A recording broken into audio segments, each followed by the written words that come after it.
We move that to the left as we look at it. Oh my God, I was muted. Son of a. Now, All right, listen, guys. We are at video 273, which means this side of 250. The end is just going way faster. We are well past the halfway point now, guys. your notes indicate that you cut the Bundy swatches between 10 and 11 o'clock, correct? Yes. And then if we move it up a little bit, move it to the right, left, I'm sorry, the other way. And then you cut the two exemplars from Ms. Nicole Brown Simpson and Mr. Goldman between 11 and 11:20.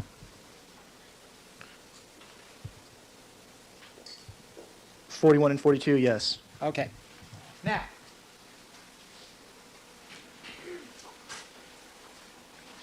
do you know whether Dennis Fung removed a hair, item number 19, from the Rockingham glove on the morning of June 14th? I don't know. Well, you were not there to witness Mr. Fung. Withdraw. You did not see Mr. Fung remove a hair from the Rockingham glove on the morning of June 14th. I don't recall that. All right. You know for a fact, I always have trouble with the way you want me to formulate these.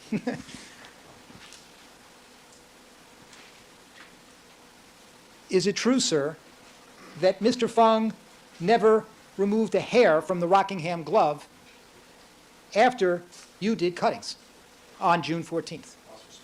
Sustained. Well, after you cut the glove on June 14th, do you have any knowledge of Mr. Fung removing a hair from it? Too cause for hearsay, speculation, no foundation. Why don't you rephrase the question? Do you know if Mr. Fung removed a hair from the Rockingham glove after you manipulated and cut it? I don't know if he did or not. Your Honor, I'd like to put evidence collection page from 1107 on the ELMO.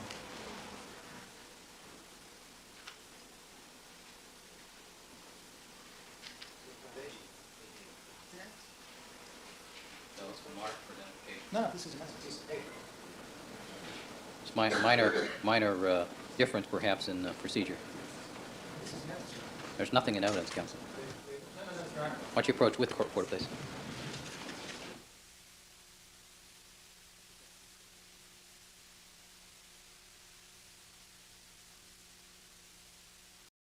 In the course of your work at the SID laboratory, is it part of the regular course of business to fill out crime scene identification investigation checklists?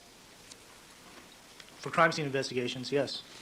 And is it part of the normal course of business in those crime scene identification checklists to fill out what are known as evidence collection reports? It's one of the pages in that packet. And in some of these evidence collection reports, there is a box for sample numbers, and there's a box for item collected and time. Yes. And these reports are supposed to be filled out, these reports are filled out in the regular course of business at your laboratory? The regular course of... Yes, that whole set of forms is what's made available to all of us when we go out to crime scenes. And you fill out these reports at or near the time that you collect the item of evidence. You mean me personally when I do a crime scene? Or You meet criminalists in your laboratory. It's part of the regular course of your business to fill out these evidence collection reports at or near the time that you collect the item of evidence. sometimes I do, sometimes I fill in a collective where I put the time in from the first item collected and the time in on the last item collected. All right, but sometimes you will actually fill in the time under the box time. Fill them all out. Yeah, occasionally I'll do that. And when you do that, you fill it out. It's the regular course of your business to fill that out at or near the time that you collect the item. Sure. All right? And criminalists in your laboratory have an obligation when they fill in these forms to fill them in accurately and truthfully. Of course. All right? Now, have you reviewed in the course of this case the crime scene investigation checklist and the evidence collection report filled out by Dennis Fung and Andrea Mazzola? Have I reviewed it? No. Never seen it once. No. All right? I show you Yay, Malta, thank you. what has been page 2 of 2 pages of the evidence collection report that is Exhibit 1107, Offense 1107.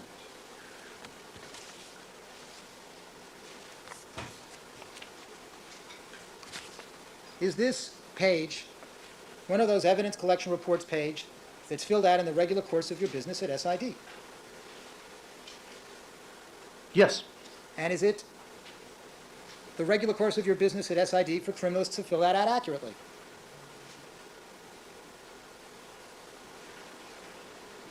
Sure. Yes.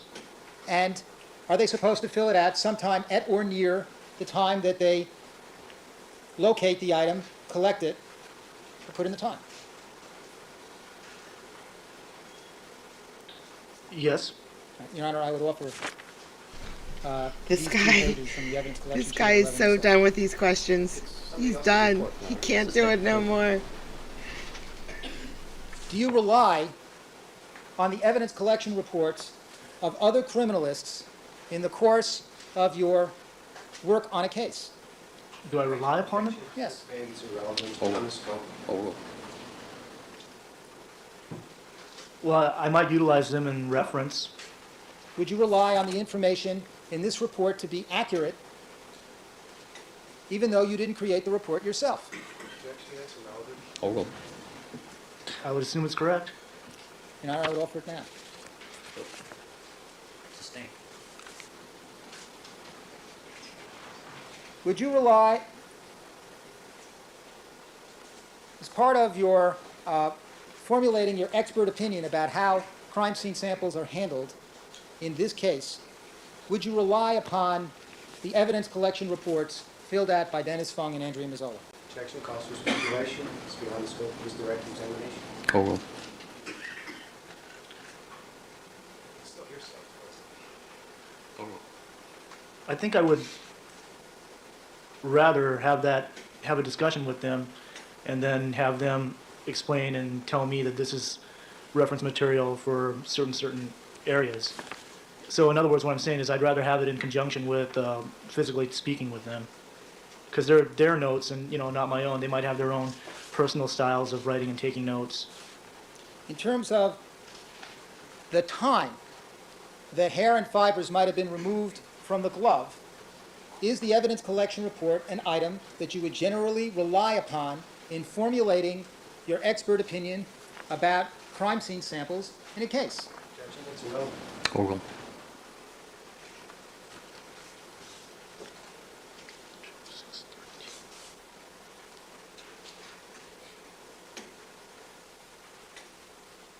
Once again, I would like to talk to them first to clarify issues and make sure I understand the way that they fill out and address their notes. For one thing, there's times on here, but it doesn't say what date they were collected on. Is there more of this, or? Let me see counsel without court report, please.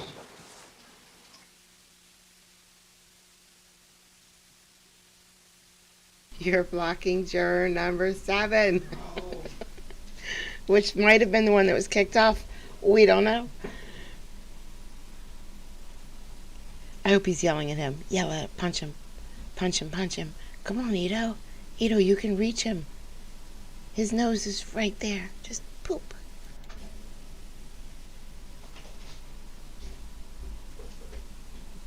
Let's proceed. Mr. Yamauchi, do you recognize Yay, these 2 pages which have Phil. been marked as Defendants 1107? I don't mean to brag, guys, but I'm very, very famous. I'm very famous. Look who's here. In my OJ stream. my world-renowned OJ stream. It's really gotten a lot of traction. Because Bill is here. Oh, Bill. Oh, Bell, oh, Bell. Did they order 100 more? Did they? No, they're going to test it forever first. Am I freaking muted? No. Whew. Can't be muted in front of Bell. That's embarrassing.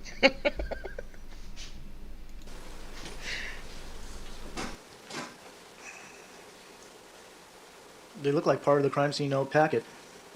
I'm going to get coffee. Crime Be scene note good. packet that is filled out in the regular course of business at the SID laboratory. Yes. And looking at the rest of the materials, 1107 in these last two pages, do you recognize this to be the evidence collection report filled out by Dennis Fung and Andrea Mazzola in connection with this case? Objections, no foundation. Cause for hearsay. Overruled.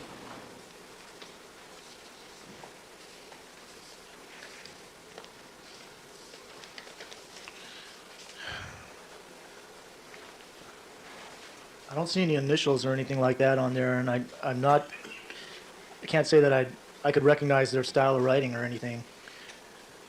But judging by the, Go ahead. Finish your answer. judging by the numbers and the other stuff, it seems like it's related to this case. Do you recognize these to be the item numbers in this case accord with the item numbers that of the various different specimens that you've been dealing with in this case, and you were dealing with on Cause June for 14th? speculation, no foundation, it's hearsay. All right, Mr. Scheck, we're not going to make any progress in this area. The jury's already heard the testimony of Mr. Fung. Wait, Let's proceed. do you notice on the first page of this evidence, this crime scene investigation checklist, do you see the names Dennis Fung and Andrea Mazzola? Objection, that's hearsay. Overruled. Yes. Having seen that, looking at all these documents, do you now recognize 1107 to be the crime scene investigation checklist and the evidence collection report filled out by Dennis Fung and Andrea Mazzola in connection with this case? Section calls for speculation, no foundation, it's hearsay. Overruled.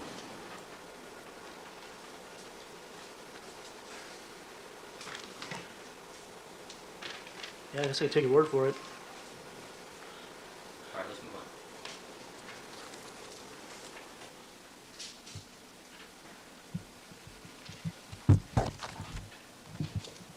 Mr. Yamauchi, let me ask you to assume that Mr. Fung removed hair and fibers from the glove at 9 a.m. on the morning of June 14th. Do you have that in mind? It's improper hypothetical, it's inconsistent with testimony. Overruled. Okay. Now, if you assume that to be true, would you not agree in reconstructing the events of June 14th that you cut samples from the glove sometime between 9 a.m. when Mr. Fung removed the hair and 10 a.m. when you began cutting the swatches from the Bundy samples? That's argumentative, it's an improper hypothetical. Stand. Rephrase the question. Assuming that Mr. Fung removed a hair from the glove at 9 a.m., based on that assumption and looking at all your notes and canvassing your recollection of the morning of June 14th,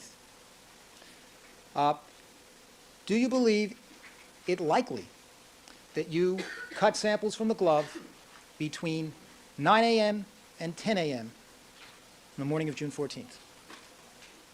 That's possible, although my notes don't reflect any times as to when I specifically did that.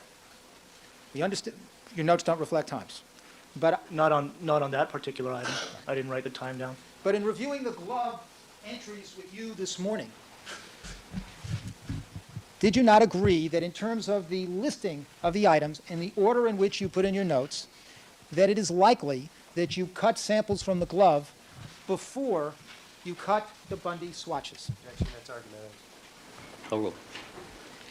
And Mr. Scheck, you're going to have to remove your items from the prosecution side of the table. I'm sorry? You're going to have to move your belongings from the prosecution side of the table, unless you want to leave them there. You're right. Have my last question now? Sorry, could you ask it one more time, please? In reviewing your notes this morning, did you not reach the conclusion that it was likely that you cut samples from the glove before you did the Bundy samples? Yes, that's possible, but once again, I don't have it written down, and I don't have independent recollection of that, using your terminology. And assuming that Mr. Fung removed a hair from the glove at 9 a.m., Yes? and combining that with your notes and the recollections you do have of the morning of June 14th, do you not consider it likely that you cut samples from the glove between 9 a.m. and 10 a.m. on the morning of June 14th? Josh. Where is Josh? I have a question for Josh. Since there's a lag, I'm gonna ask Josh a question. Pretend he answered me, and then ask another question. And then hopefully it'll look right. Josh, how often do you read journals on locksmithing? How often? That's it? You don't read more? Do you rely on those journals when you go out to a Ford Bronco? You don't rely on them at all? Have you looked at how other locksmiths go out to Ford Broncos? Have you researched that at all? Are you telling me that as a professional locksmith, you don't watch other locksmiths do their job to make sure? You don't rely on their papers? How many times were you published this month on locksmithing?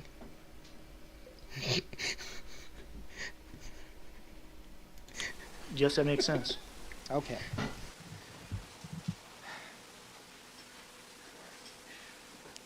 Thank you.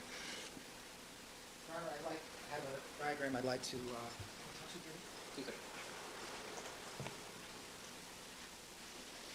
like to mark the fence next in order.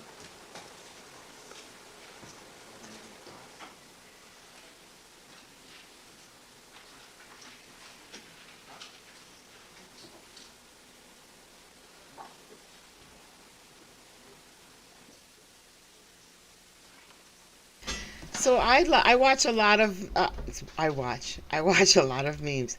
I look at a lot of memes on serving and bartending. That counts as a journal, right? I'm up to date on my journals, right? I rely on them heavily to do my job. This is defendants 1186. 1186. This is the drawing of the glove. Now, have you had an opportunity to examine this board, Mr. Yamauchi? Yes.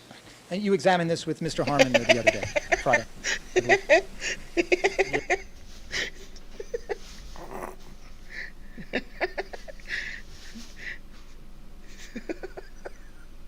This is used to the court case, a nationally televised court case. Someone drew the glove. No. Come on. This can't be real. I can't believe it is. Oh man, I was not ready. I was not mentally prepared to see that this morning. I wonder who drew it. I gotta know. Yes, so that's the same board. Yes, that's the one. And are you satisfied that the blown up diagrams of the back side, the front side of the glove, and the wrist area where you put your initials are accurate reproductions of what you drew on your serology item description notes? No, Yes, it they're seems to not be. accurate. And I guess the phrase we use here is the pull-out lines or the cut-out lines that are accurately reflect your own notes. Okay, all right, hold on. If he drew those quickly just to make notes for himself, they're perfectly fine and actually very good. But if someone else drew those gloves to present to the jury, they need to be fired twice. They need to be fired, rehired to draw something else we can laugh at, and then fired again. About what procedures and manipulations you made of the glove on the morning of June 14th. Yes, I didn't notice any inconsistencies. Now, if we assume that Mr. Fung removed a hair from the glove on the morning of June 14th, you have no idea from your knowledge of this case where he removed it from, do you?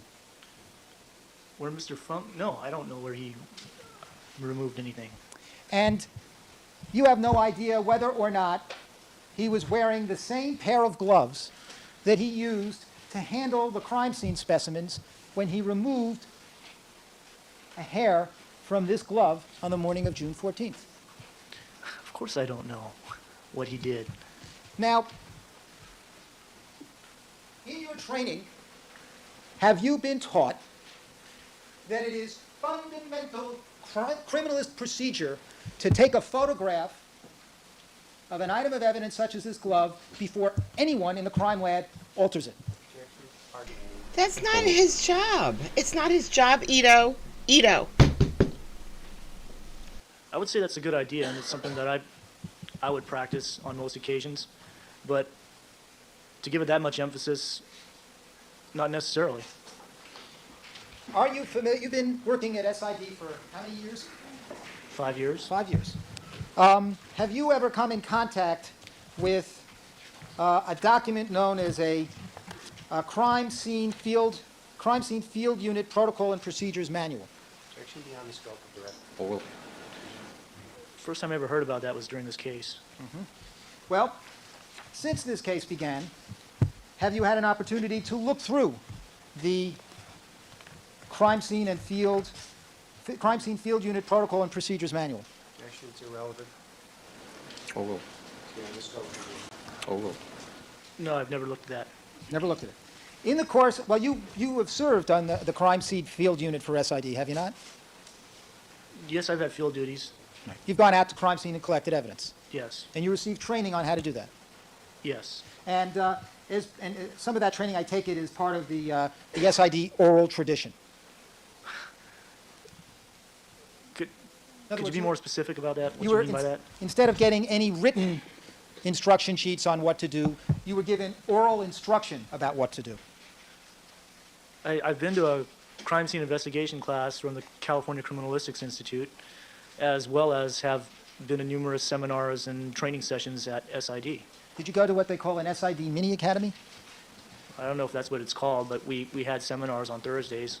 Okay. In your Thursday seminars, did anybody ever tell you that before altering the condition of any evidence, it should be photographed? Objection, beyond the scope.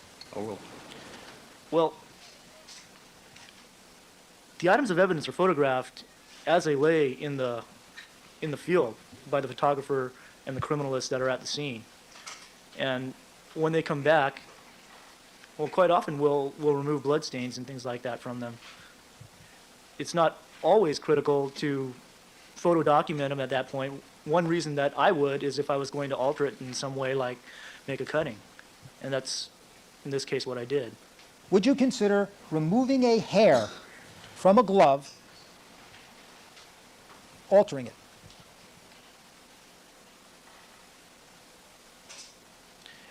It would depend on the situation.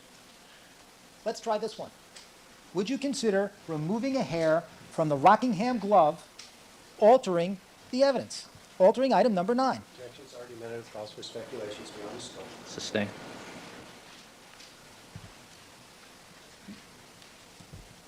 In analyzing, you conducted an examination of the glove yourself before you cut it. Of course, I looked it over. And you were trying to figure out, in the course of your examination of the glove, what the best areas were to either swab or cut for purposes of DNA testing. Yes, I was looking for areas to sample. And would it have been of some importance in terms of figuring out which area to sample to know where a hair had been found on that glove? Objection, speculation, no foundation. Overruled. As far as my analysis is concerned, removing blood, that's not an issue that affects me. It would be something that would be taken up with Trace or the people that analyze hairs and fibers. If that's what you're getting at, I'm not sure. Did you see a piece of tissue embedded anywhere in the notch area of the Rockingham glove on the morning of June 14th? Well, to my recollection, I don't recall anything like that, and it's not on my notes.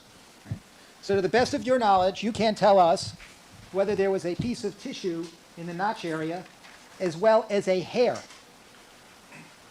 that was removed by Mr. Fung. There may very well have been.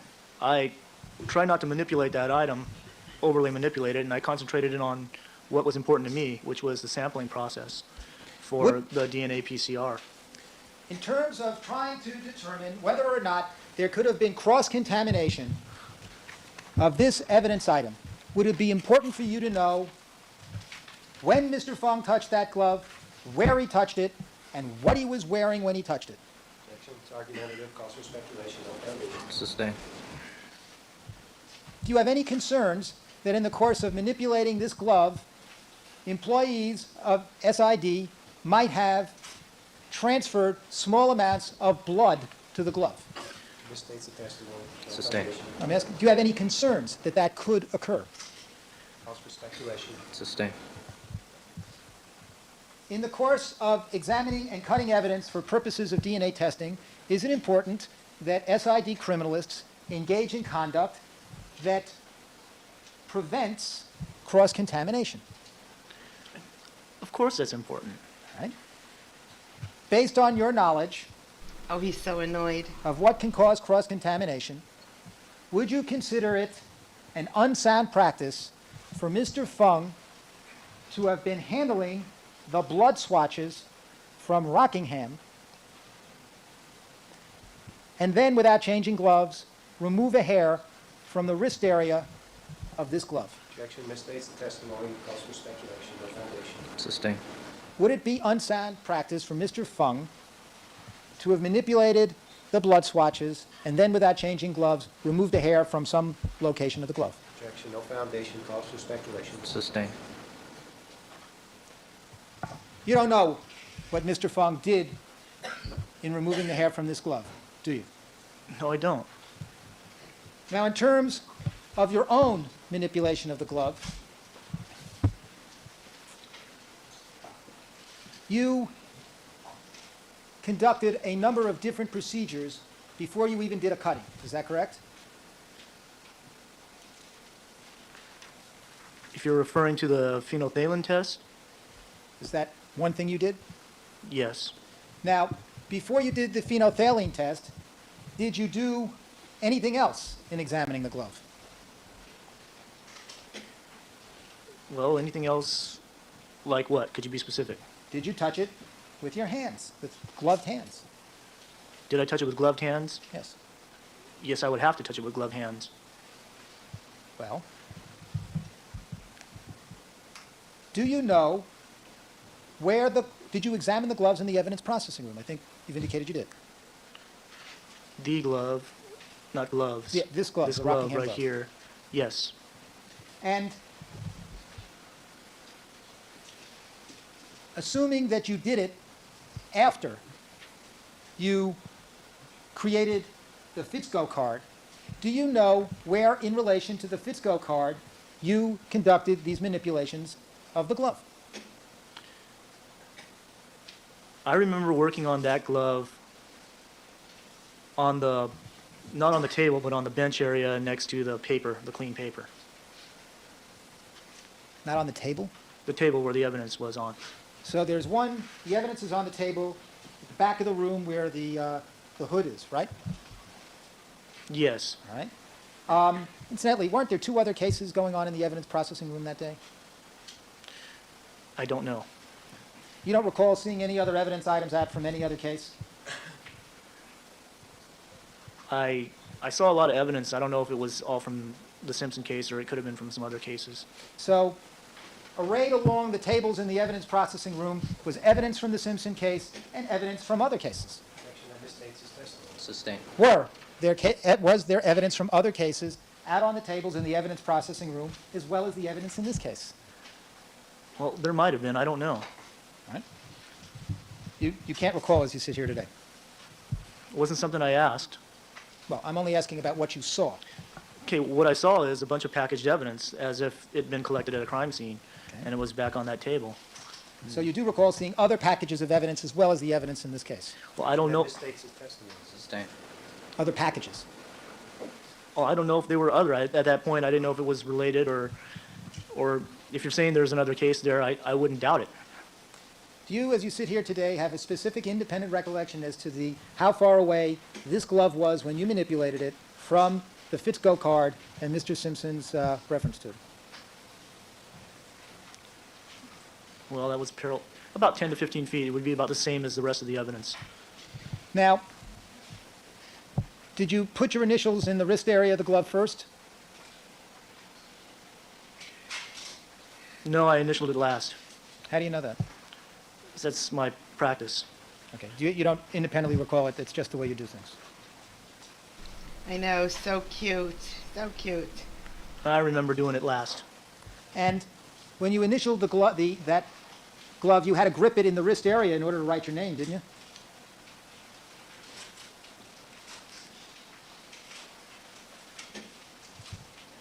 I don't recall, but possibly. And you proceeded to do a series of phenolphthalein tests on this glove.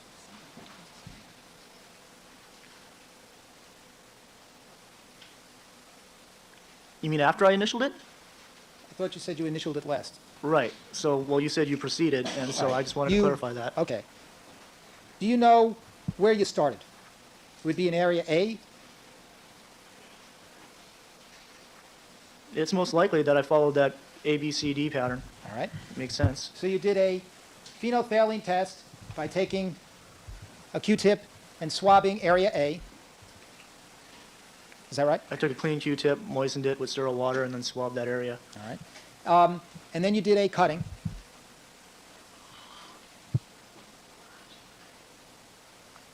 That sounds reasonable. Well, I don't know. I wasn't there. Did you do all the phenolphthalein tests first and then do cuttings? Or did you do a pheno and then a cutting? What did you do? Do you know? I don't remember. Okay. Okay. Specifically, I don't remember. You don't remember. And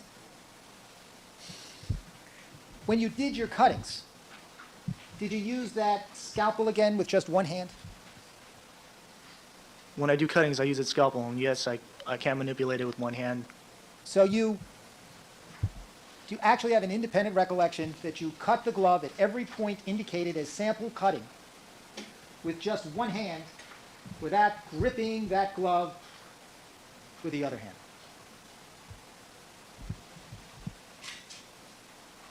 Might have gripped it with the other hand. All right. And you did, looking at the palm side, 2 pheno samplings and a cutting on the inside area labeled C in the wrist area of the glove. John. Hey, John. I got a question for you. Do you think if you gave your dog a crayon and a board, your dog could draw better pictures of gloves? You think your dog could make a better presentation for a nationwide murder trial with a crayon?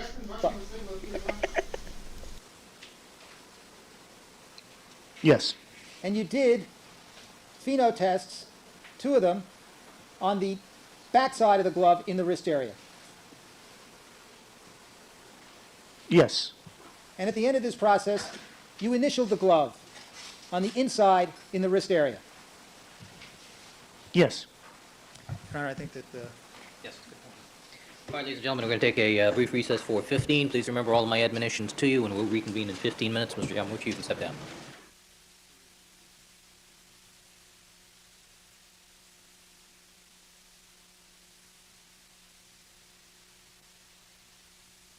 Your cross-examination. when you were taking samples from the glove, were you in a hurry? No. When you were cutting the Bundy swatches, were you in a hurry? No. Now, you mentioned on direct examination that you have one of these little badges that you put up next to the door, and that admits you into the evidence processing room. Yes. And you're familiar with computer printouts entitled card transaction reports that reflect when somebody goes into the evidence processing room. Hi, Salty. Yes. All right. Now, I'd like to show you what's already been marked as People's 226, a serology transaction report, and I'd like to also show you defendants next in order. What would that be? 1187. 1187.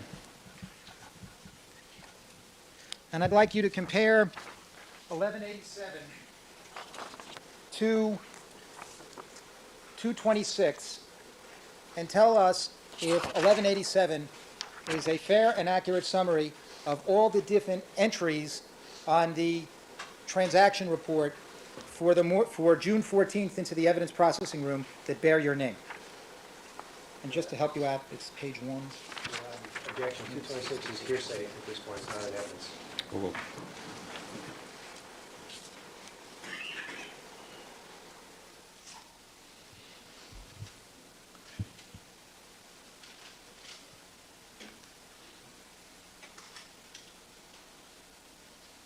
What's the door number on the evidence processing room?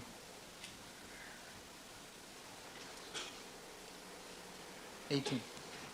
Can we confirm that that's the evidence processing room? Well, the 226 was introduced by the people as the transaction report of that room. I have an objection. That's not testifying. hearsay, Your Honor. All right, That's I'm sorry. testifying, counsel. And I object that document was hearsay and the witness is unfamiliar, there's no foundation. Overruled. Ask you to assume it's door number 18 and the 226 is the transaction report. Door number 18 is the evidence processing room. Okay, if I assume that, then I can Yes. go on. Thank you.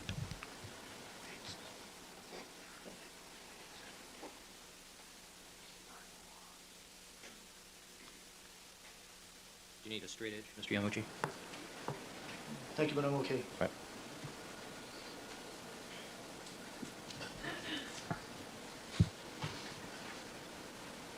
Who's on to page 4?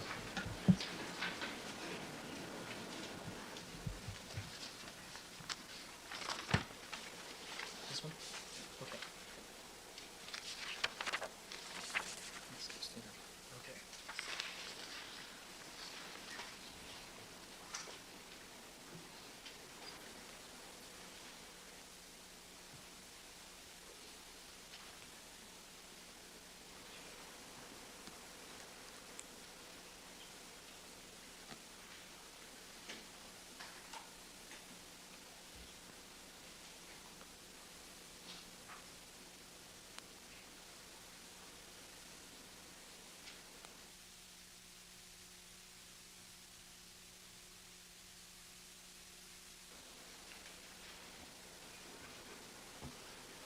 Mr. Shep. Okay. 1187 accurate? Under the assumption that this is from the evidence processing room for that particular date, yes, it is. Objection, Your Honor, there's no foundation. Overruled. Yes.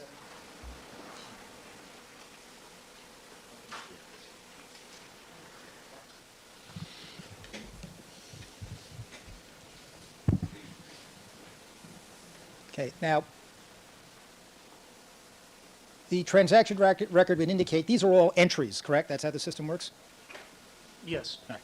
So it shows you entering the evidence processing room at 8:17, and then presumably sometime between 8:17 and 8:31 you left because you re-entered again at 8:31, correct? That's a good assumption. Okay. Now, let's look at how many times you left between 9 and 10 o'clock. Okay? At 9, we see you re-entering at 9:15, correct? Yes. And we see you re-entering at 9:27. Yes. So that would mean that sometime between 9:15 and 9:27 you left the evidence processing room and then re-entered. It's a good assumption. And then between 9:27 and 9:49 you left and then re-entered at 9:49. Yes, that's reasonable. And at 9:49, between 9:49 and 9:59, you left and re-entered again at 9:59. Right. And all those exit and entries between 9:15 and 9:59 occurred during the period of time that you were manipulating and cutting samples from the glove. Objection, that misstates the testimony. Sustain. All right.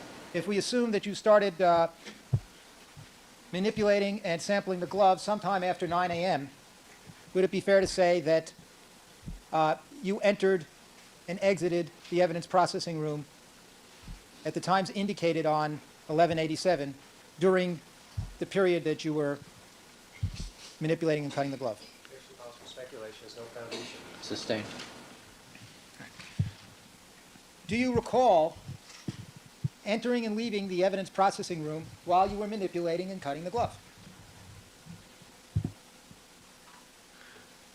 Well, to begin with, we just went over that section of my notes, and yeah, I said it was reasonable to assume that sometime between, I guess, what was it, 9 and 10 or so, that's when that was analyzed, but I don't remember specific details as to what I was doing and what time I took samples, and at certain points I would have had to go get the photographer too and have him come by to photograph that item.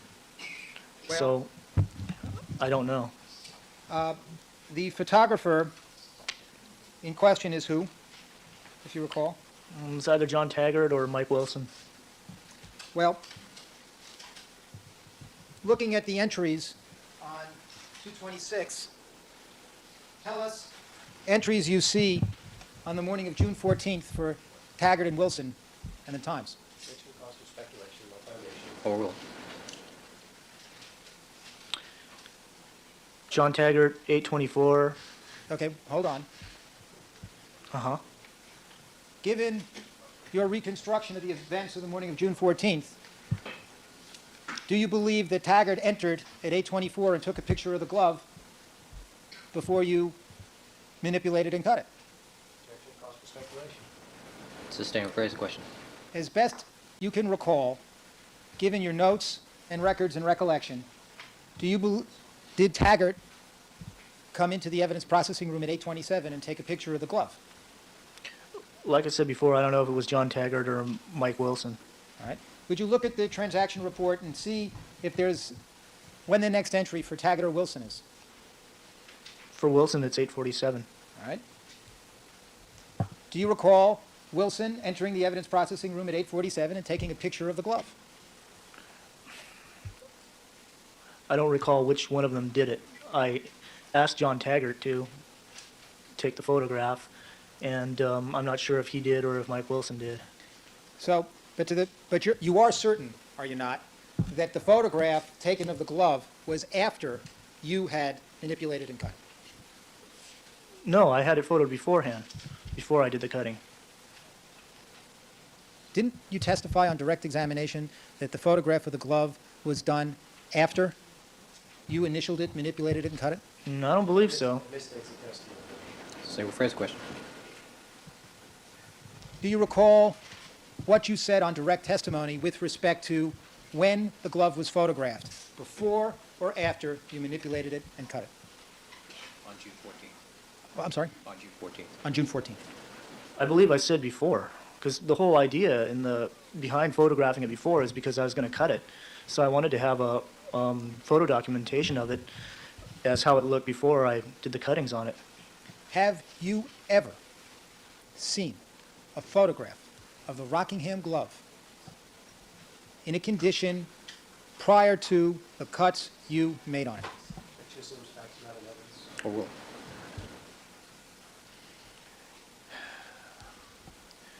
Seen quite a few photographs of that. I don't know if those were the ones or the set that I had requested. You requested a set of photographs from the prosecutors to review before you testified. No, I didn't. For that particular issue, I'd have to go back and check the records to make sure that this set that I've seen in the past is the set that happened on that date and time. Where would you go to check? Be right back. Be right back, guys. I'd Be probably right have to talk back. to Mr. Matheson. All right. And after talking with Mr. Matheson, do you believe you could determine whether or not there is in existence a photograph of the Rockingham glove taken at SID that reflects its condition before you manipulated and cut it? Yeah, there should be. I would ask you if you could do that for us. Right now? Well, Why not? Sometime after court today. Okay. Now, when you were...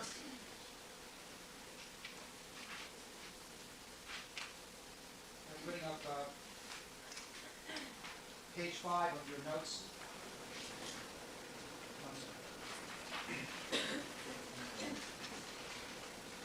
Page 3 of your notes with respect to your cutting of the Bundy swatches.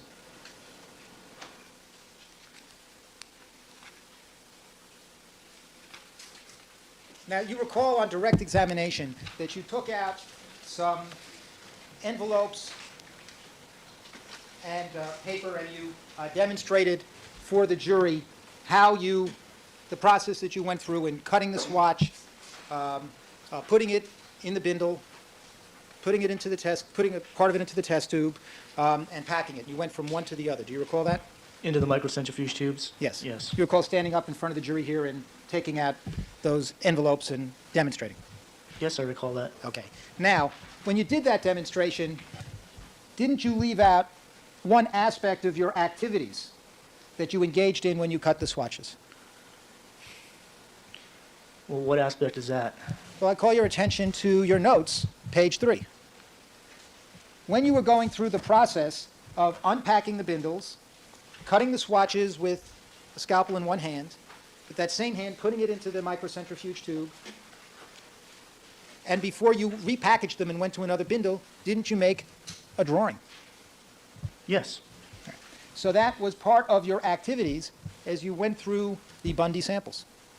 Yes. You made the drawing that appears here as page 3 of your notes. Yes. And when you made that drawing, you tried to be as careful as possible in outlining the shapes of each swatch. No, I just made an approximate rendition of what I saw. Well, on some of these, for example, take 49, didn't you make little renditions to try to indicate folds? Yes. In particular, I call your attention to the, I think you can see it as item 49. If you travel along the top right hand, the top of the line, all right, you see 6 little renditions of swatches, correct? Correct. And the fourth one over from the left is drawn in such a way to indicate a fold.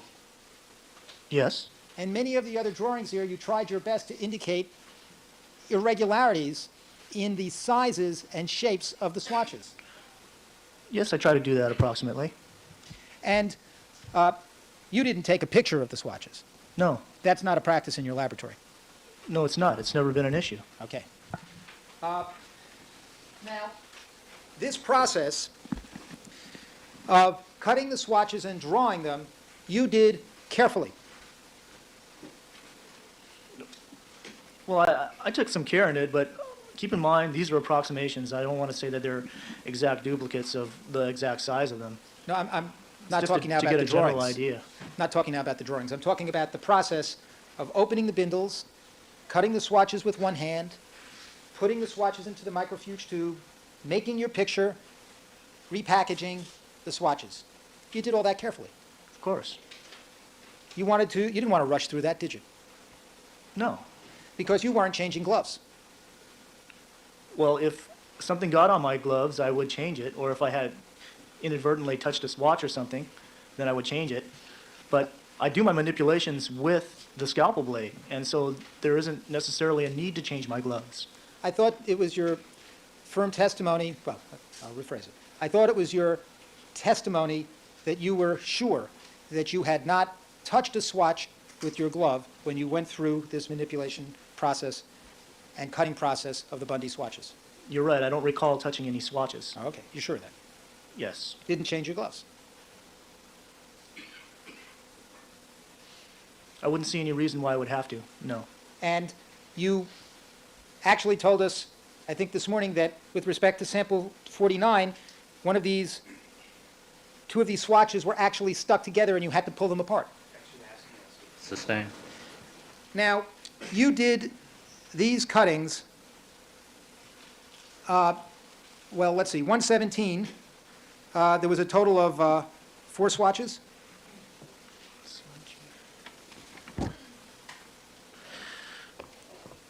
No, there's 2 swatches and 1 control. Well, 2 swatches and 1 control, so that would be 3. In total, yes. And for sample 49, there was a total of 6 specimens and 1 control for a total of 7.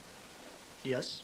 And for sample 50, there were 4 specimens and 1 control for a total of 5. Yes. And for sample 48, there were 2 specimens and 1 control for a total of 3. Yes. And for sample 47, there were 7 specimens and 1 control for a total of 8. Yes.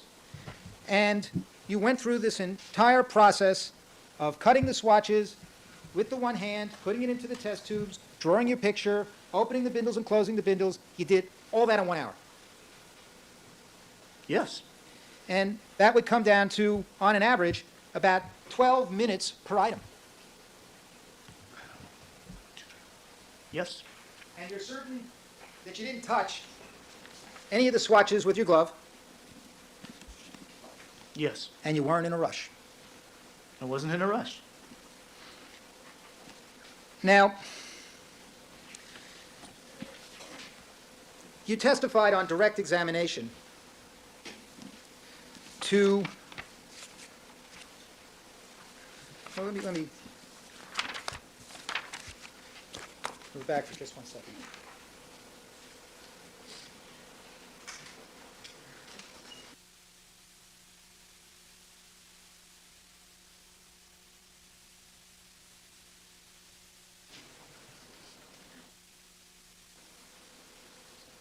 And during this process of doing the swatches,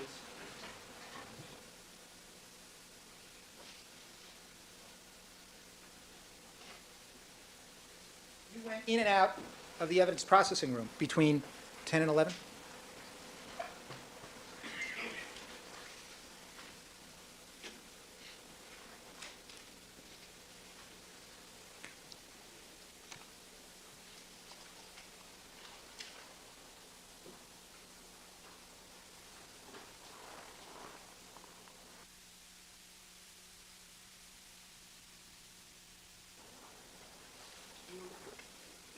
Yes. Yes.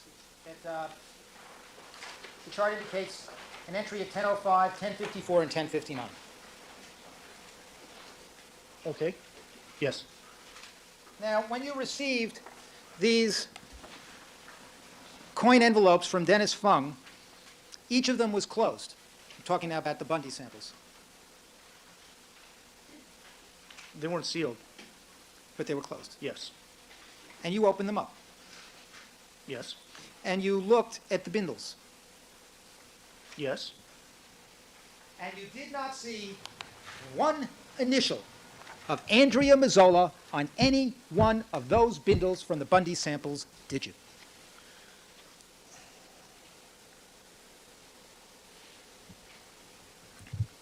Well, if it was there, I didn't note it. I noted the number down there. And there was no count on the coin envelopes or the bindles indicating the number of swatches that had been originally collected. No, that wasn't listed on there. And the original packaging, that is the plastic bags that the swatches were initially put in, those were not preserved or present. No, I don't recall seeing plastic bags. Right?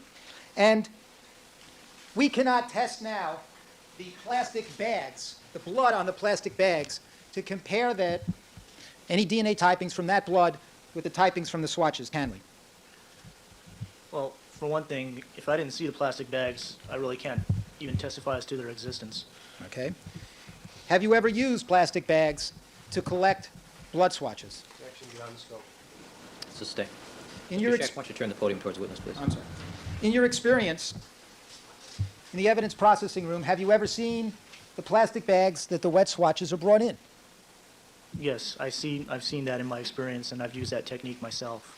And invariably, do you not see blood stains on those plastic bags? There winds up with a residual amount of blood left on the plastic.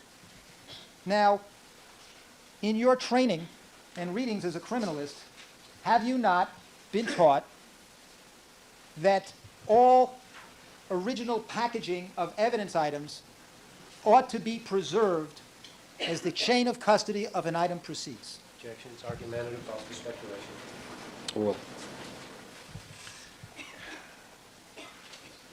Well, that's up to an interpretation too, because if you think about it, what's important is the swatch itself. That's what's going to be analyzed.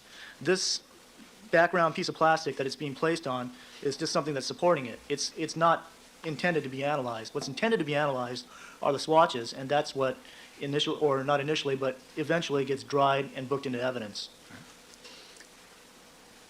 Chain of custody refers to the practices of criminalists to ensure that the items collected are actually the items tested and presented in court. That sounds reasonable. And in the course of your training with respect to chain of custody, have you not heard that it is a standard practice to preserve all original packaging materials for an item?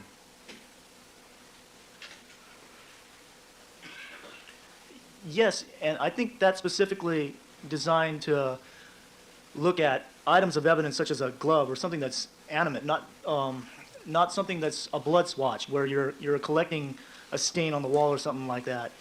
See, the reason why is if say you have a glove, things can fall off of that, and you would want to preserve those pieces of trace evidence for further analysis. And that's one place where the trace people will look, would be inside the packaging housing that.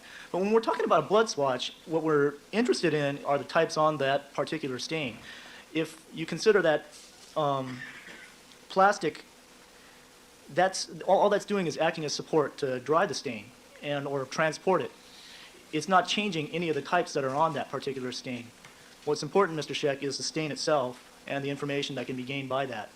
Well, following through with what you just said with respect to the original packaging containing traces of the item collected, is it not true that these plastic packages would contain blood from the original swatches?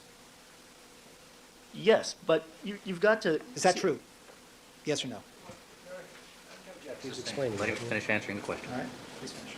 You've got to understand, I mean, common sense will tell you this too. If you've got a blood stain and you put it on the plastic, it's not going to be different on the plastic than it would be on the swatch itself. If you have a glove and you put it in a package and some of the, maybe a hair or fiber or something falls off, then that's going to have evidentiary value. And so, of course, you're going to want to change or save that packaging because it's got stuff in it that's important. But the residual amount from a piece of plastic that's supporting a blood swatch is insignificant. What's important is what's on the swatch. Let us assume, Mr. Yamauchi, that the swatches originally collected in the plastic bag are not the swatches that were put in the bindles. Are you with me? You can make all kinds of There's no assumptions. basis for that hypothetically. Sustain. Well, could you not scrape blood off the original plastic bags that contain these swatches and do a DNA test to find out what types would come from that blood on the plastic bag? Yes, that's possible. Right? And then one could compare the blood on the original plastic packaging to the blood types one got from the swatches. That's possible. Well, why wouldn't you want to just go directly to the swatches themselves? And if the typings from the plastic bag, blood from the plastic bag, were different than the typings from the actual swatches, wouldn't that raise a concern with respect to tampering with evidence? Sustain. Did it raise any concern in your mind that there was no count on either the bindles, the coin envelopes, or any document you could find as to how many swatches were originally collected? Beyond the scope. Overruled. Once again, this has never been an issue before. And what's important on these swatches is the DNA or the genetic marker types that are going to be found through scientific testing. Number is not going to tell us the quantity and quality of DNA or the quantity and quality of any enzymatic typing or antigens that we would need to look at. So it's never been an issue. Evidence tampering, as far as you're concerned, has never been an issue in your laboratory. Sustained. Has evidence of tampering ever arisen as an issue in your laboratory? That's bad faith, Your Honor. Overruled. No, Were you ever questioned by investigators from the district attorney's office, Mr. Thompson, Mr. Stevens, concerning the handling of the blood swatches in this case? Objections are relevant cause for hearsay. There's no foundation for this. Sustained. Were you aware of any investigation conducted by the district attorney's office or anyone else? Sustained. It's irrelevant. Now, on direct examination, one more question. In your examination of the Bindles, did you notice anything unusual? no, You said that when you received the blood vial, Mr. Simpson's reference sample, it was in the gray envelope. yes, Got that from Mr. Fung. yes, The envelope was not sealed. no, it wasn't sealed yet. You needed to look at your note to refresh your recollection on that? Certainly, I wanted to be sure. I knew it was written there. Do you recall testifying in some detail on direct examination about the envelope not being sealed? On direct, I don't remember if that was asked or not. Do you recall being asked whether it was normal, in your experience at the SID, to receive a reference sample envelope that was not sealed? I might have been asked. You want me to just answer the question? I'm asking if you recall saying that on direct. Well, if I was asked that question, I would say it's not normal, but it's not out of the ordinary or extraordinary. Well, my first question to you is, do you recall testifying, being asked that question, questions to that effect on direct examination, and giving answers about whether it was normal to receive an unsealed envelope with the blood vial? Somewhere along those lines, it sounds familiar, but I can't be sure if that was asked in exactly that fashion or not. Do you recall discussing with Mr. Harmon or Mr. Goldberg or any of the prosecutors the issue of the blood vial, the envelope, not being sealed? Yes. How long were those discussions?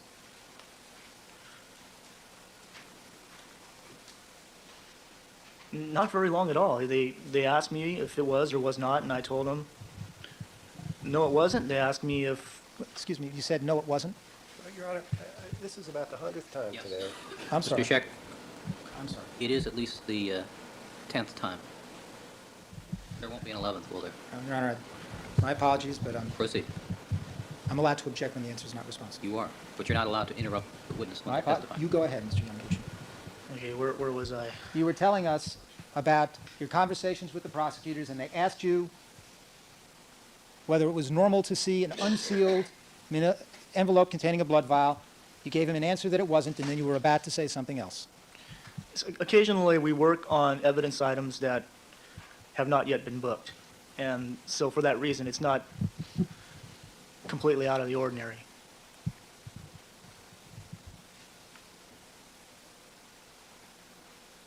Is it your understanding of procedures concerning the taking of blood from a suspect that after the nurse draws the blood from the suspect and hands the vial to the requesting officer, that the envelope is then supposed to be sealed? Objection, no foundation. Sustained. Have you examined the envelopes that contain the blood vials? Well, obviously, I looked at this one. May I approach the witness? Section 4 of your DNA protocol is the one concerning evidence handling. Yes, And does it not indicate that the only evidence items that will be processed on a walk-in basis will be those items that are received from a detective/officer that has completed the proper transfer of items into the evidence control unit, ECU? that's what it reads there. something goes through the, such as a blood vial, were to go through the ECU, it would be sealed in addition at the ECU. Yes, if it goes through the normal procedure. Keep in mind also that it does state at the beginning of that protocol and procedure manual that these are guidelines and not meant to be taken step by step. And that, as we know, this type of business requires different situations and different ways to respond to the situations. And this was a special situation. So I would say it's slightly out of the norm, but it's okay. Well, is it okay for a detective to receive a blood vial at 2:30 in an envelope that's unsealed, take it up to his office, have coffee, then drive it out to the scene? Beyond the scope of this witness's testimony as well. Now,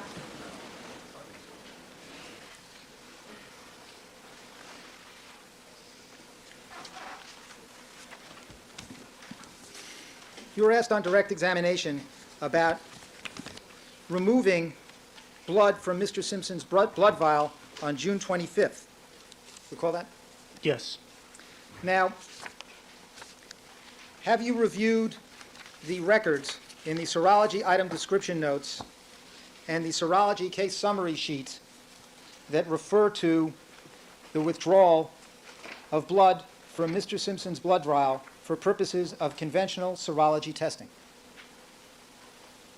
I think I'm referring to that right now. I believe we're referring to the same note page. All right. Are your note pages marked by L numbers? No, mine don't have L numbers on all of them. Is this it? This one? Yeah, it looks like it. And this one? Yes. All right. Your Honor, may I have these two pages marked as defendants? 1189. All right. Maybe we ought to, 1189A will be the serology item description notes, and 1189B will be the serology case summary sheet. Are you with me, Mr. Yamuchi? Yes. Okay. Now, the serology case summary sheets reflects conventional serology testing performed by you and Greg Matheson between June 24th and June 28th. Or let me withdraw that. You requested to do it on June 24th. You started the conventional serology analysis on June 25th, and it was completed on June 28th. Please refer to the sheet, if that would refresh your recollection. Yes. And this represents one conventional serology run done together by you and Mr. Matheson. Yes. And to perform these conventional serology tests, what do you do with respect to the blood from the suspect, in this case, Mr. Simpson? Could you be more specific? Sure. Is the actual way that you perform this test to wet some threads in drops of blood and then use that for purposes of the electrophoresis that goes on in conventional serology? Well, generally speaking, that sounds about right. Is that how it was done in this instance? And I'm referring here to 1189B.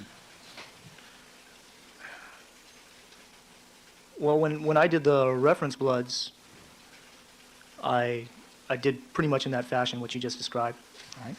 And to your knowledge, did Mr. Matheson do a duplicate test on this, or did you both just do one test? Objection calls for speculation. Overruled. Well, he did all the ABO and duplicated anything I might have done. I did the screening of the bloods. When the evidence came in line, he did the samples, and I loaded them on the gel and ran the gel. So how many threads were created, as reflected in 1189B, for the conventional serology tests between both yourself and Mr. Matheson from Mr. Simpson's blood vial? No, I'm not sure, because I wouldn't have created them all. You mean just the ones that I would have made? Well, looking at the test results, how many threads would have to be created to generate the results that are reflected on 1189B?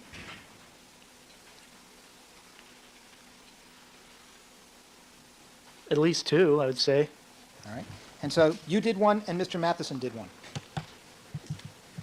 No,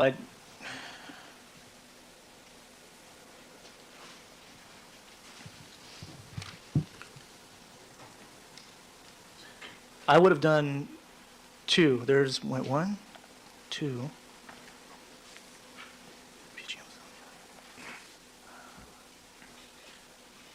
I would have used, excuse me, at least three for doing that analysis. And how many threads would Mr. Matheson need to do his analysis, if any additional were needed? Let's see. At least one more. All right. Now, you don't need 3/4 of a milliliter of blood to make 4 threads, do you?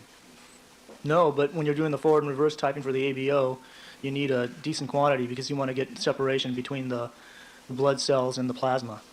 So for that purpose, you need a little bit better volume. You need as much as 3/4 of a mil? That might be on the high side, but it's approximately. Now, do you recall that you know a criminalist named Mark Taylor, do you not? Yes. And you recall that he visited your laboratory at Piper Tech on January 18th, 1995, with myself, Mr. Blazier, and an individual named Dr. John Gerdes. Yes. And you recall that we took pictures that day of Mr. Simpson's blood vial. Yes, I recall that. And you recall that Mr. Matheson was present at that meeting when we took pictures of the blood vial. Overruled. Yes. And at that meeting, was there not a review with you and Mr. Matheson with respect to each entry on the blood vial that reflected someone from LAPD entering into the blood vial and removing blood? Speculations beyond the scope. Overruled. They were discussing some things and pointing at here and there at, I don't know for sure exactly what they were talking about. You weren't part of that conversation? Objections, vague as to those conversations. You said that there was conversation you didn't understand? Yes, they were talking next to where Mark had the camera set up, next to those hot lights. There's an entry on the blood vial for June 25th that Mr. Harmon asked you about on direct examination, right? As of June 25th, 1994? Yeah. Yes. Your initials are on the vial as being somebody that entered it and removed something. Okay. Is that true? Well, I'd have to see that. That's something I would do, but, I mean, it sounded like you were making a statement of fact. Well, I'm asking. Is there not on the blood vial itself, an indication that on June 25th, you, as reflected by your initials, entered the vial to remove blood? That sounds like something I'd do. I'd have to see the vial to make sure. Well, don't you recall Mr. Harmon asking you questions about that entry on direct examination? Whether I initialed it or not? Whether you removed blood from the vial on June 25th? Well, of course I remember him asking me that, but you were talking again about my initials and stuff like that on there. And the date. Do you recall Mr. Taylor, others in the room, questioning you about how much you took out of the vial on June 25th when we visited the laboratory on January 18th? Objections, hearsay. Overruled. I don't remember them specifically asking me, but if they did, I would have referred to my notes. Do you have notes on Yes. the meeting? Of the meeting, no. Of my notes for the serology item description notes. Did you tell Mr. Taylor and the others in the room that you just took blood for threads, a drop or two, and you put back into the tube the blood that you didn't use? Now I know I wouldn't say that, because I would never put blood back into the tube. You didn't say that. Nope. Did you say that you only used a drop or two that would be at the most 0.05 milliliters? 0.05 milliliters. No. You did not say that about the amount of blood that you withdrew from the tube on June 25th, that you just took a drop or two constituting at most 0.05 milliliters. If they were asking me how much I took to make the threads, I might have said that, but overall, I took more out because I had to do the ABO typing also.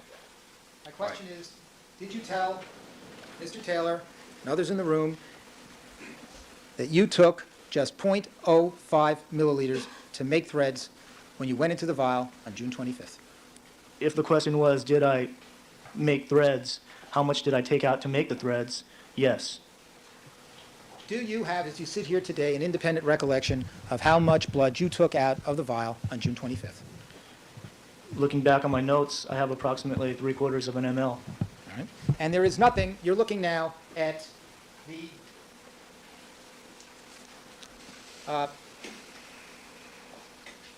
serology case summary sheet? Serology item description notes. Right. That's 1189A? The one that we just talked, the one I just showed you?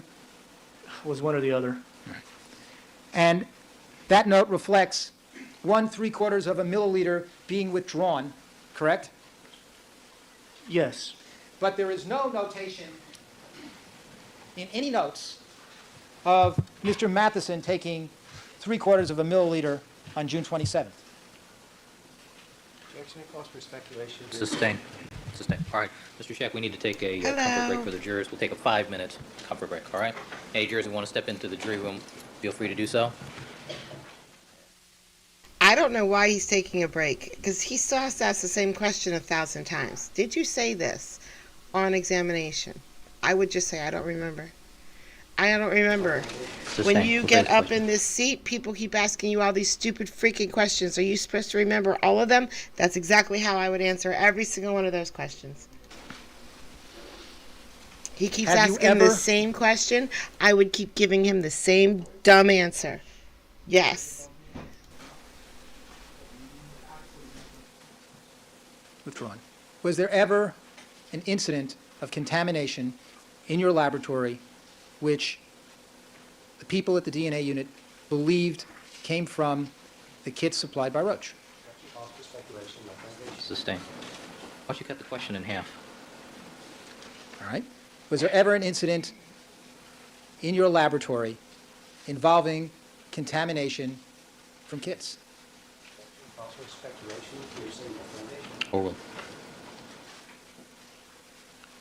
From kits specifically, we couldn't prove that, or it couldn't be isolated down to actually being there. But it was put into a category where something to do with the reagents at that end were giving an anomalous result. Well, could you explain for us what the problem was, as far as you knew it? Foundation, calls for speculation. Overruled. Well, first of all, you're saying problem, and it's not necessarily a problem. What it is we have these controls, like I was explaining before, and they're the indicators to us that something is a little bit different or out of the ordinary. And that indicator, by looking at our controls, we were able to figure out that something anomalous was taking place, and we isolated it to a specific area. As to whoever followed up on that, and the responsibility of that was Mr. Matheson and Miss Riley. And you had Ms. no part Riley. in that? Well, my initial input. The anomalous results that you were talking about were contamination appearing in the negative controls,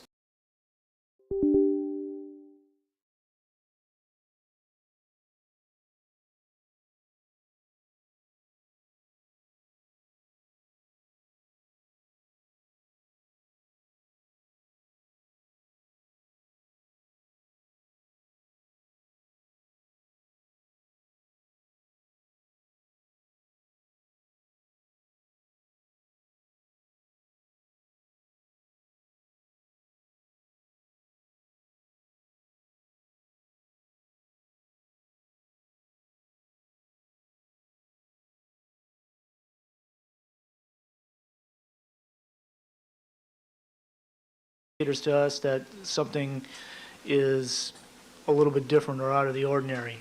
And that indicator, by looking at our controls, we were able to figure out that something anomalous was taking place, and we isolated it to a specific area. As to whoever followed up on that, and the responsibility of that was Mr. Matheson and Miss Riley. and you had Ms. no part Riley. in that? Well, my initial input. The anomalous results that you were talking about were contamination appearing in the negative controls on certain items?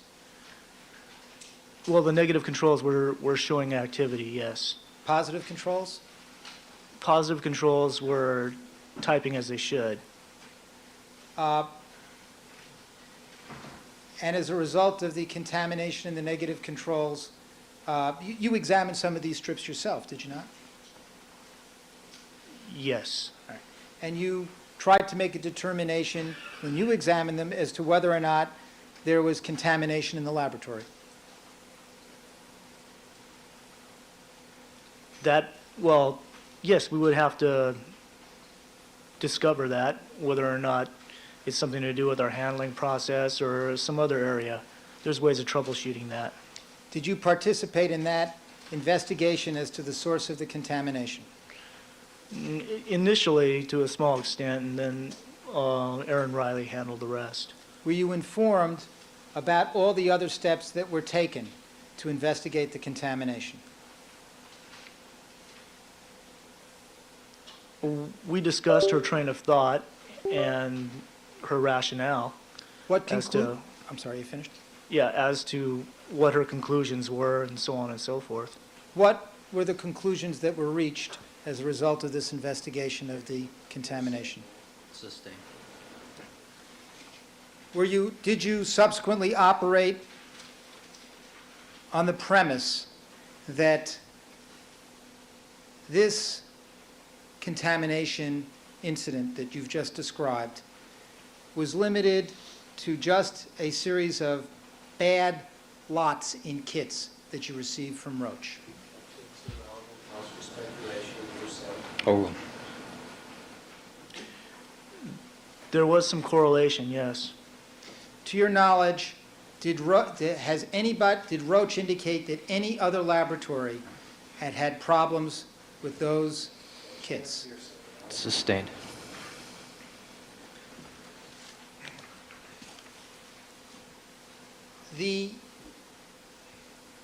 Could you describe for us what the validation samples are that you test on withdrawn? Do you test validation samples on an ongoing basis in your laboratory? Validation samples, could you be more specific? Do you, on an ongoing basis, test known samples in your laboratory to see if you're getting correct results? Yes, with each run. You're now referring to the positive controls? The positive amplification control as well as blood standards. Beyond that, do you have a program in your laboratory where you take known blood samples, that is from people in the lab and others, and on an ongoing basis, periodic basis, have analysts perform tests on those known standards? No, nothing like that, but we do the proficiency tests on a rather regular basis. Have you reviewed hybridization strips, validation studies, and casework from your laboratory from 1993 forward? You personally? From 1993 forward, I know my own stuff that I've worked on. Have you reviewed other strips? Sometimes I confirm other hybridization sheets, yes. All right. As far as you know from all the sheets you've seen, do you have a contamination problem at the LAPD laboratory? Not a problem, but we see contaminants showing up, and that was an instance where such an anomaly showed up.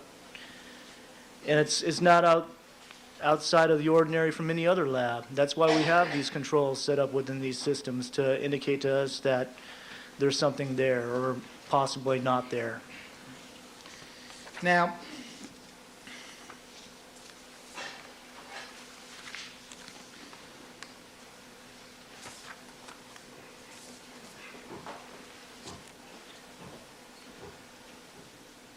You just said that it wasn't any different than problems with other labs.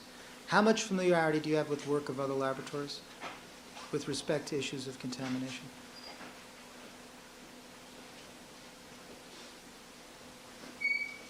I've talked to Mark Taylor and the people at Roche.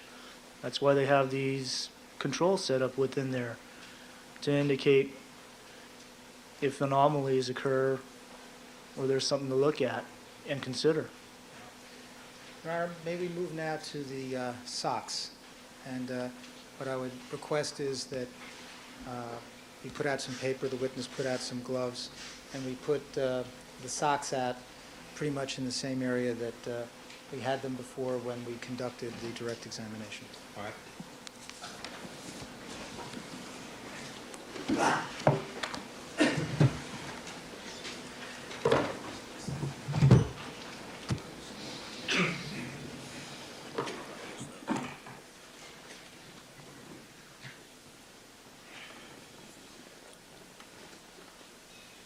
Do you have a board or something you want to use, Mr. Scheck? And Mrs. Robertson, do we have some paper? Yes, actually, may I suggest that we follow the same procedure as we did before by All right. putting, I guess, the white paper on top of the cart, having the witness come down and remove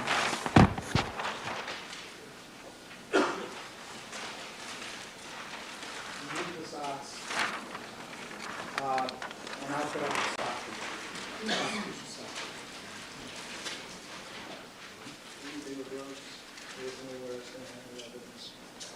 All right, what size are those? These are mediums. Do we have any large gloves?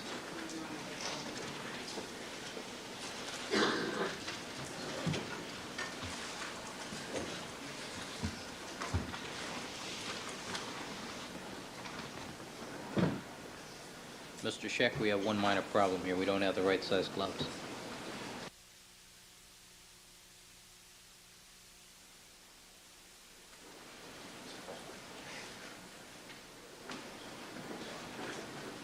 All right, let's proceed to something else. I have nothing else. This is the end. This is it? By golly, let's find some gloves, okay? I knew that kid was. Deputy Magneri indicates they have some large ones available. He'll make a phone call. I think I can proceed for just a moment then before we get that. Now, on June 14th, did you see the socks, item number 13, that were recovered from Mr. Simpson's bedroom? No. To your knowledge,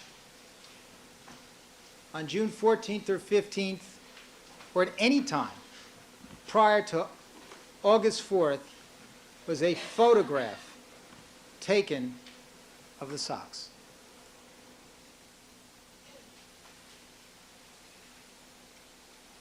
Prior to August 4th, I really couldn't say. And when I say a photograph, I'm referring now to photographs other than those that were taken before it was collected. Do we understand each other?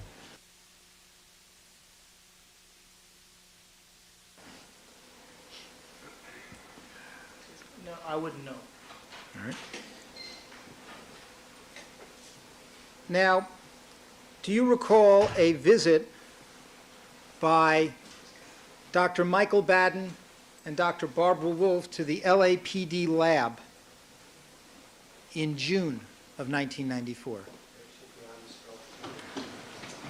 Sustain. Now, this goes to the socks. Yes. Briefly. Do you know of such a visit by defense experts Baden and Wolf in June? Were you present for that? That sounds familiar. I don't know if it was in June or not. All right. And when Dr. Baden and Dr. Wolf visited the LAPD lab, did you have occasion to view the socks in preparation for that visit?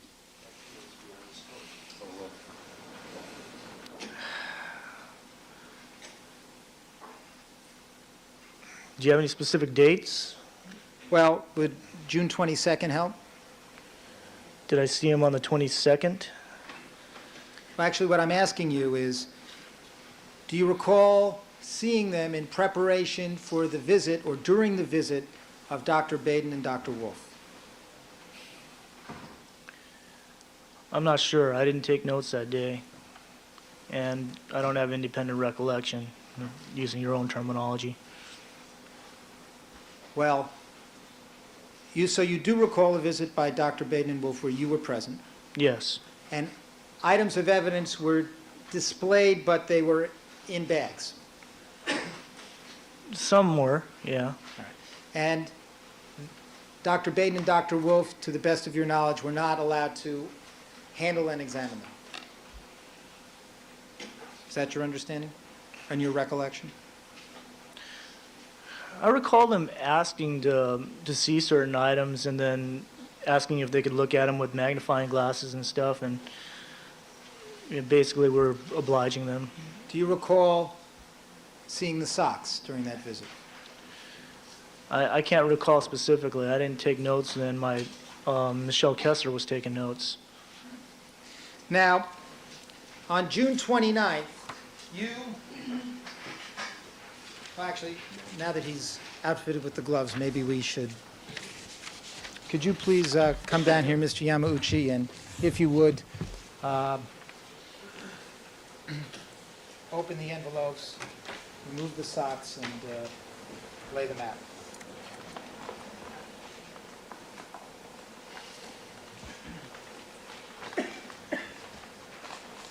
Just cut open the first plastic bag.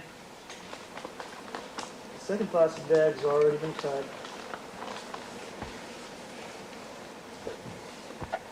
Removing a white envelope.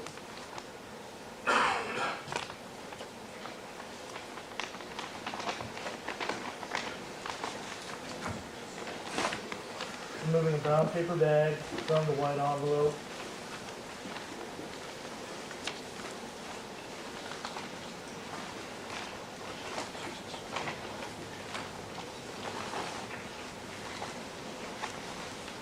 Removing a white envelope from the brown paper bag.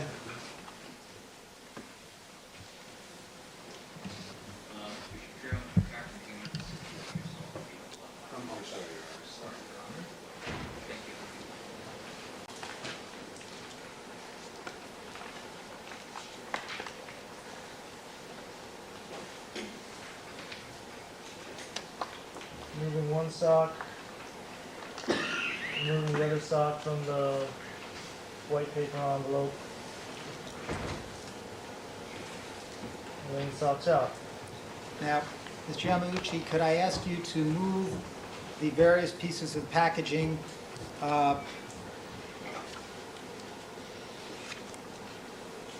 or maybe we... Okay,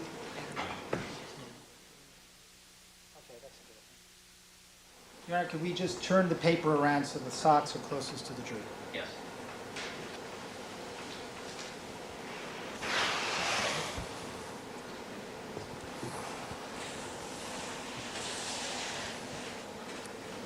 And could I ask you to move back, if you could, the bags and the scissors?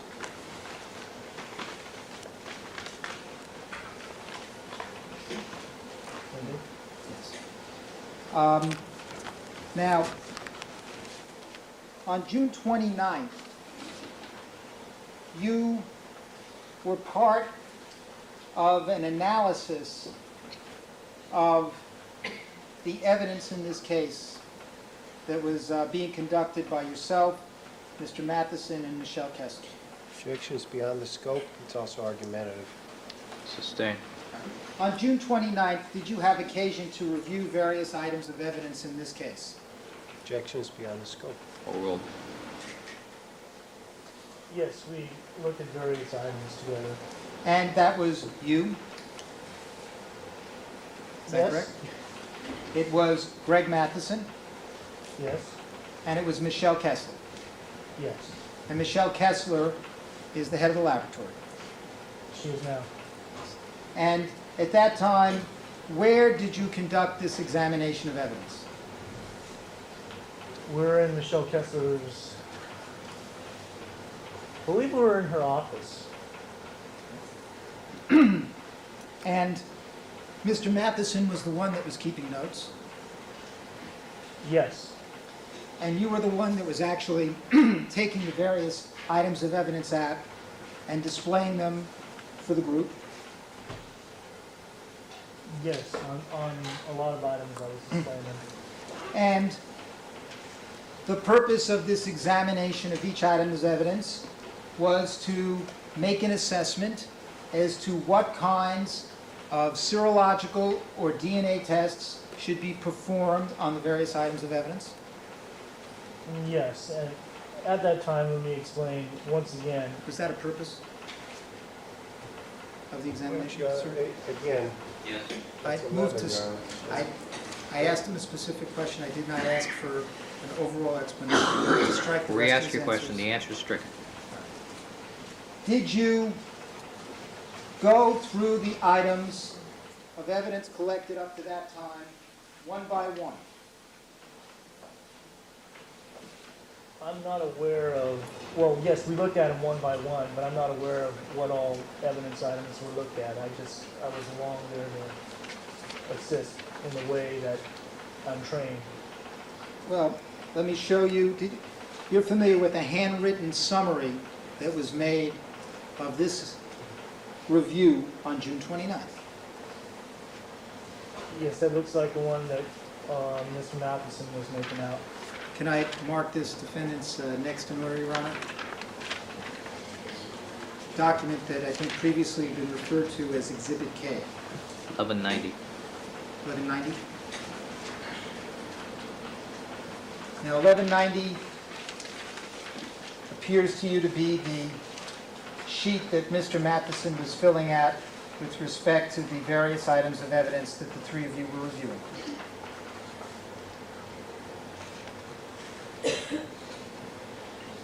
Yeah, that looks like it. Okay. And in the course of this review on January 29th, you actually measured centimeters the Bundy swatches. Yes.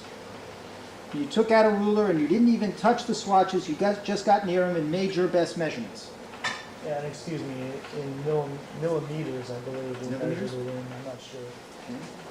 All right, Mr. Yamauchi, you're going to have to keep your voice up for the court reporter. And there came, and were you reviewing these items on white pieces of lab paper in Ms. Kessler's office? Yes, we had bench coat, which is, it's like a paper with a kind of a waterproof seal on the back. Would you be changing the paper as you went from item to item?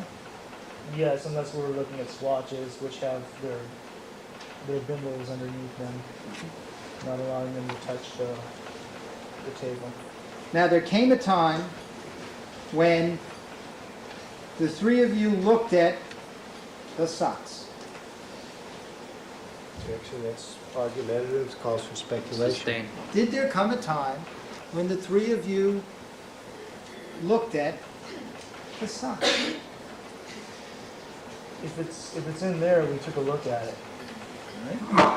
I'm showing the witness page 2 of 1190. Does that refresh your recollection? Yes. Now, I would like you to turn over, I guess, the sock I'm pointing to now. One second, Your Honor.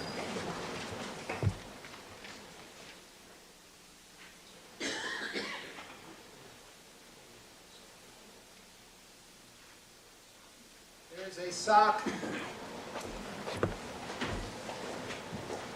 that is now closest to the jury, and by the heel, there appears to be a number 13 on it. Do you see that, sir?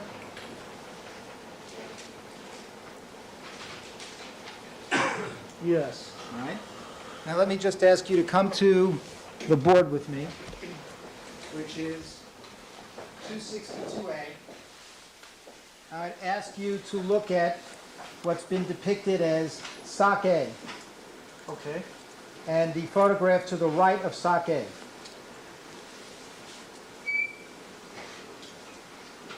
See that? Okay. And would you agree that in that photograph of sake there appears the same number 13 that we see on the sock closest to the jury? That's the way it appears. All right? Can we agree to call this sock with the number 13 on the heel sake? All right? For purposes of making this record. All right. Now, would you turn sake over?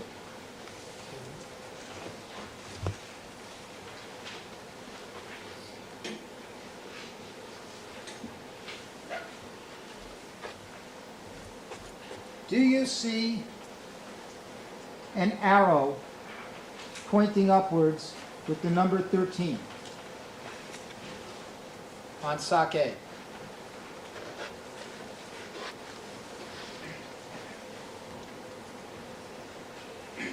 Yeah, that appears to be a 13. I'm not sure, it's not clearly legible. And above that arrow, do you see a cutout? Yes. And what would you estimate the size of that cutout to be?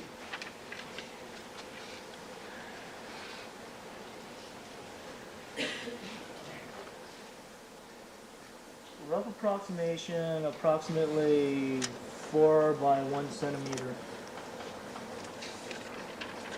Now, in the notes taken by Mr. Matheson, is there any observation Objection calls for hearsay, right? Sustained.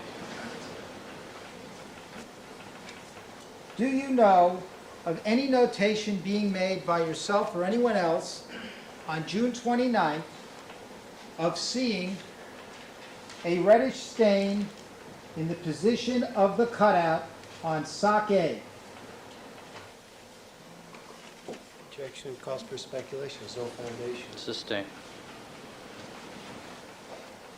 Were notations being made of the observations of yourself, Mr. Matheson, Ms. Kessler, on June 29th as you examined items of evidence? Objection calls for speculation, no foundation. Sustained. Were you making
Yep. Look, the volume at There the we go. bottom is going. See? I thought it was just lag. I thought I was just lagging. I thought you guys said I was muted because it didn't catch up yet. The cat pulled the cord out. I didn't even know the cat was there. But there was the cord laying on the ground. And it's this. So I can't accidentally pull the cord out. I can't accidentally pull the cord out. They're killing me today. They're 2 times they shut off my computer during this live stream. So if I have any energy after I work my shift today, I'm moving all of my crap upstairs. I'm gonna try my hardest, but that, man, after a full shift doing that feels like. Anyway, it's Friday. Go work hard. Don't relax. Work hard. Get really tired, and then I'll see you all tomorrow. Have a great day, guys. Bye. Yeah. Have a good day, guys. Yeah. Bro, that's why I'm going upstairs right now. The cat turned off my PC. Maybe you did. Bye, guys. Can you believe that? I was on a big